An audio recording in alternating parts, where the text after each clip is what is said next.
امام الانبیاء سرکار دو عالم کے دو صحابی ہیں، حضرت عمار ابن یاسر رضی اللہ تعالیٰ عنہ اور حضرت عباد ابن بشر رضی اللہ تعالیٰ عنہ۔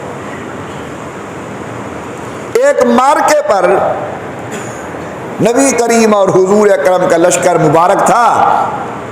اللہ کے پیغمبر نے فرمایا کہ تم میں سے کون ہے جو آج رات لشکر کی پہرہ داری کرے؟ یہ دو غلام کھڑے ہو گئے، حضرت عمار ابن یاسر اور حضرت عباد ابن بشر رضی اللہ تعالیٰ عنہما۔ انہوں نے کہا جی ہم انشاءاللہ یہ خدمت انجام دیں گے۔ سارا قافلہ آرام سے سوئے، خدا نخواستہ کوئی خطرے کی بات ہوئی تو ہم آپ کو جگا دیں گے۔ اب ان میں سے ایک مہاجر ہے، ایک انصاری ہے۔ تو حضرت عمار ابن یاسر رضی اللہ تعالیٰ عنہ اور جناب عباد نے آپس کے اندر مشورہ کیا کہ جاگنا ہی ہے نا، لشکر کی حفاظت ہی کرنی ہے نا، تو اس طرح کرتے ہیں ایک سو جائے ایک جاگتا رہے، پھر وہ سو جائے گا دوسرا جاگتا رہے گا۔ کہنے لگے بہت اچھا۔ اب یہ جو جاگ رہا ہے اس کے دل میں خیال آیا تو جاگنا تو ویسا ہی ہے، کیوں نہ میں نوافل شروع کر دوں؟ تو یہ حضرت عباد رضی اللہ تعالی عنہ نوافل پڑھنا شروع ہو گئے۔ علماء محدثین نے لکھا ہے جناب عباد عبادت کے اندر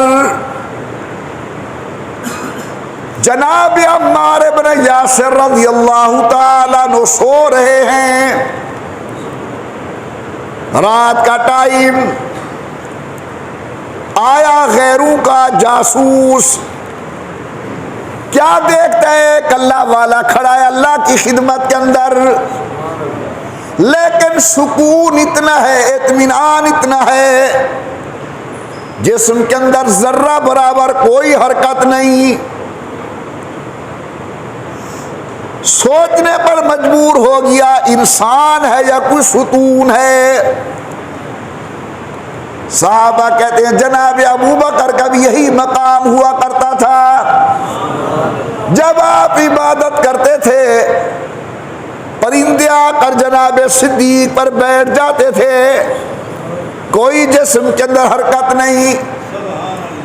آج میں نماز پڑھتا ہوں، 4 نمازوں کے اندر رکعتوں کے اندر نامعلوم کتنی مرتبہ میں اپنے جسم کو ہی کھجلی کرتا ہوں، کبھی داڑھی کو ہاتھ، کبھی ٹوپی سیدھی کی۔ پرندے آ کر بیٹھ جاتے ہیں جناب سیدنا ابو بکر پر۔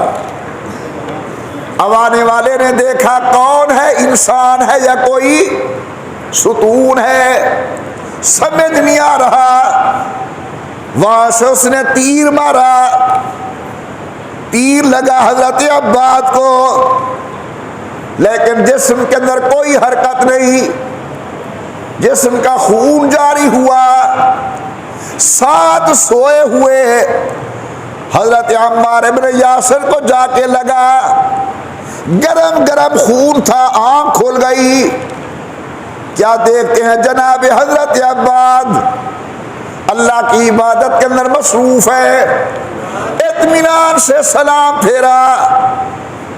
عمار کہتے ہو خدا کے بندے تو نے مجھے کیوں نہیں جگایا؟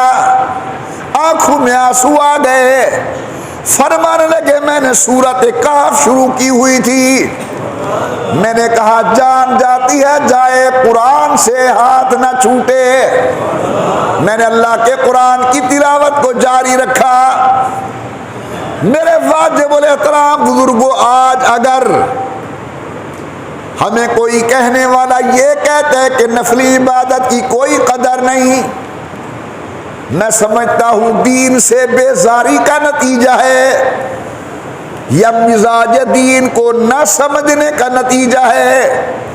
میں نے تو دیکھا ہے امام الانبیاء کی رات مصلی پر گزر رہی ہے، صحابہ کرام کی رات مصلی پر گزرتی ہے، رب کا قرآن کہتا ہے ان ربک یعلم انک تقوم ادنی من ثلثی اللیل ونصفہ وَثُلُثَهُ وَطَائِفَةٌ مِّنَ الَّذِينَ مَعَكَ۔ شان والے پیغمبر، یہ میں اپنی طرف سے عرض کر رہا ہوں، بیٹا عبادت کرے باپ دیکھتا ہے، شاگرد عبادت کرے استاد دیکھتا ہے، مرید نیکی کرے پیر دیکھتا ہے، میرا مصطفیٰ تیرے یار عبادت کرتے ہیں، میں خدا ان کی عبادت کو دیکھتا ہوں۔ ہمیں چاہیے ہم نوافل کی پابندی کریں تاکہ نفلوں کی برکت سے اللہ تعالیٰ سنتوں پر عمل کرنے کی توفیق عطا فرمائے۔